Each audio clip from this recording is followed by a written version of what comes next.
Hi everyone, it's Sherry. I hope that you are having a wonderful day. Fun, fun, fun. Stay tuned.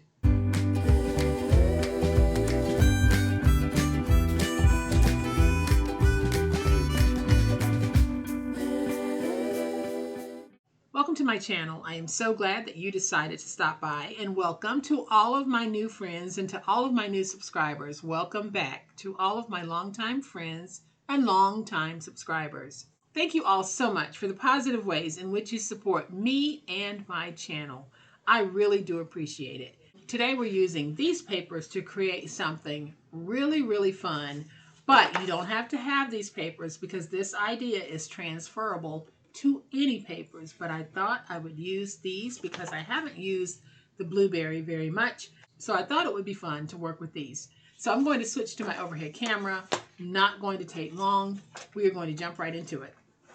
All right, so I've already made one, but I'm going to hold off on showing that one until we make this one together because I want you guys to see just how easy it is. So I have two pieces of 8.5 by 11, and I have printed it using the digital papers that I have in my fruit basket paper collection. You can get that paper collection from my website. The link is in the description box, but if you don't have that paper, you don't have to rush out and get it. You probably have some papers that might have border images on it that you can cut into strips and do exactly what we're going to do today. Or you might not even want to use a border page because y'all, this project is truly transferable to other paper styles. So here's what we're going to do first. So on the 11-inch side, I'm going to score this every 1/2 inch. All the way across. I'm scoring every 1/2 inch.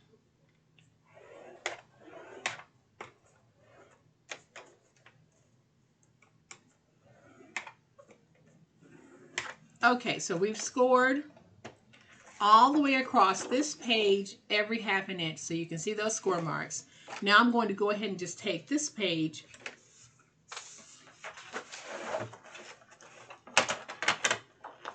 because we're going to cut out some 1-inch strips. So I'm going to cut 3 strips at 1 inch. So I want one of those.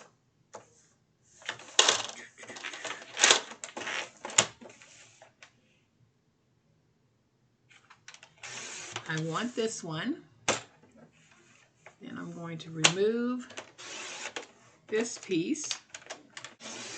Then I'll get this 1-inch strip here. So y'all, we're going to make a bow really quickly because we'll be putting that on our project. So I'm going to cut 1 strip at 1 by 8. Cut my polka dot strip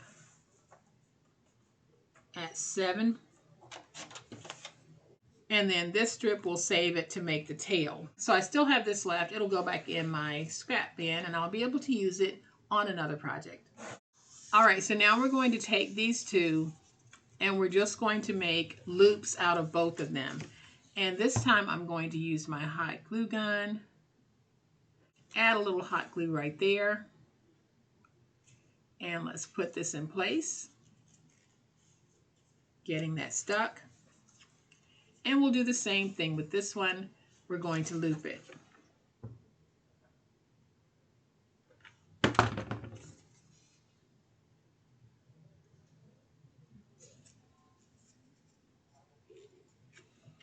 So now I'm going to take just a little bit of hot glue and place it right there in the center. And then I'm just going to press down right in the middle to get that loop. Like that. And then we'll do the same thing with this one. I'll take just a little bit of glue, put that glue in like that, and then just press down to get it stuck. And I'm going to have these two pieces that look like this. And now I'm just going to stack these like that. So I am just going to take a little bit of glue, put that glue right there, and we'll take this piece and stick it right there. So now we have the loops for our bow. We're going to take this piece and place it on this 1-inch strip. So all I'm going to do is take some glue, run it along the middle like that, and then I'm just going to place it down like this. Now I'll take my scissors and cut off the tail here, and then I'll cut in at the corner to cut out what looks like a little tail there. And let's do the same thing over here. See y'all, that's how easy it is to make this bow, even if you aren't using these papers. So now I'm just going to take a little bit of this blue, take a little bit of my reptile adhesive, put some adhesive on there, and then we're going to take this piece and just put it right there in the middle. Just like that.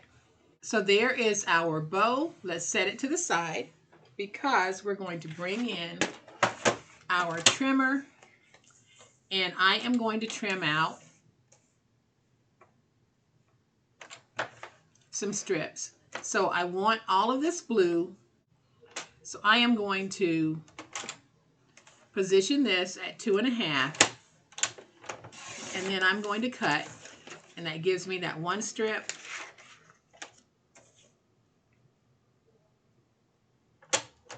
Then I'm going to slide it over so that I can cut in between this one and this one. Now I have 2 strips that are approximately 2.5 by 11.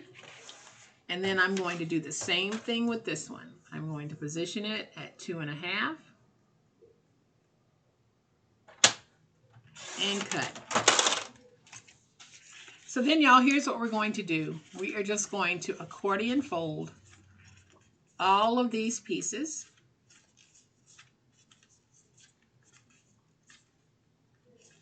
Like this. Squeeze it nice and tight, and there's your accordion fold. You can see that my ends are going down on this one.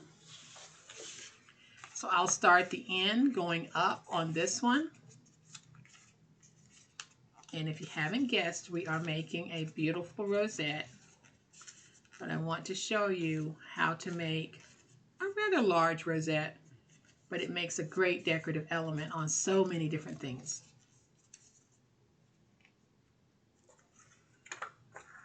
So now we have this piece going down, this piece going up. We're going to start with this piece going down. Just accordion fold and then give it a nice tight squeeze.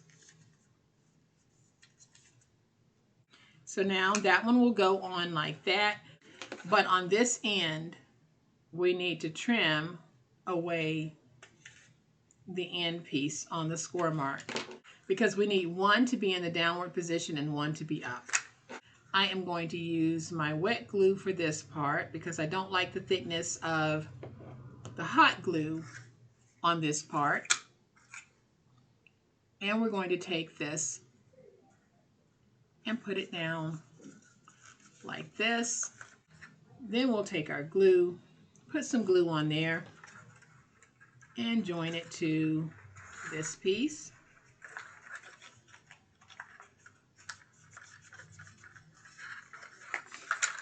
And now we can take these 2 end pieces and add some glue and join them.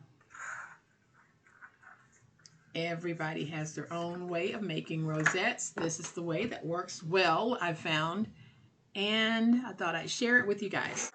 So here's what I do. I take my rosette and I just go around and basically condense it in size by squeezing all of the points together. And then at some point I'll run out of room that way, and we'll come And we'll start it over here. But you just want to get these nice and tight to try to make it as small and as compact as possible. So when I look at it, I can see that all of my points are nice and tight. So here's how I do my rosettes. I just take it like this, I grab it, and I force it down. That's all, and it's going to pop back up. So you just take it, squeeze it, and force it down. Again, just take your hand, squeeze here, and force it flat. Then we take it, and we're just going to squeeze it into the shape we want. I'm going to add some glue. I have this little circle here that I've cut out that I'm just going to place down.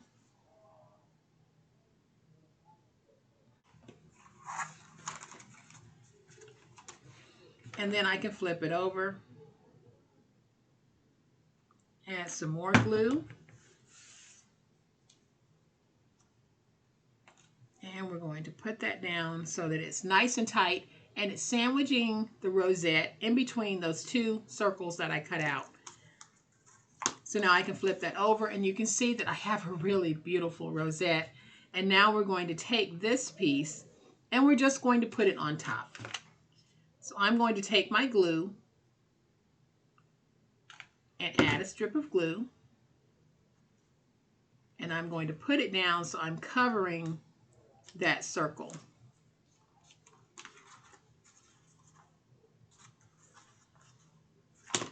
And so y'all, there is my beautiful rosette bow. This would be perfect to put on a gift bag, to put on a gift box in place of your standard bow. These are so fun and festive. You can make them larger, smaller, wider than what I did, or skinnier than what I did. But it is completely up to you, because this process works from the smallest size paper to the largest size of paper. I'm going to bring in the one that I made off camera, and y'all can see how gorgeous it is. What I did with this one was I actually put the polka dots on the outside. So you can see we have that two-tone look. Here I have the polka dots on the inside. I actually meant to fold it so that the polka dots were on the outside, but I didn't do that. But I love how this turned out nonetheless. So I think that this is a really fun way of being able to take our papers and turn them into beautiful embellishments for our projects, combining two separate processes. We did our bow process again, and we did the rosette. So we're combining those to get this wonderful, unique look. So if you need a bow of any type, I think this is a great substitution. Y'all, look at how gorgeous these actually are. So I hope that you have enjoyed this super awesome way to make these crazy cute embellishments. If you have, please hit the like button. If you're not a subscriber to my channel, I'd love to have you join this amazing online crafting family. You guys, as always, please be safe, be kind, and be the reason someone smiles today. Happy crafting, and we'll chat later. Bye.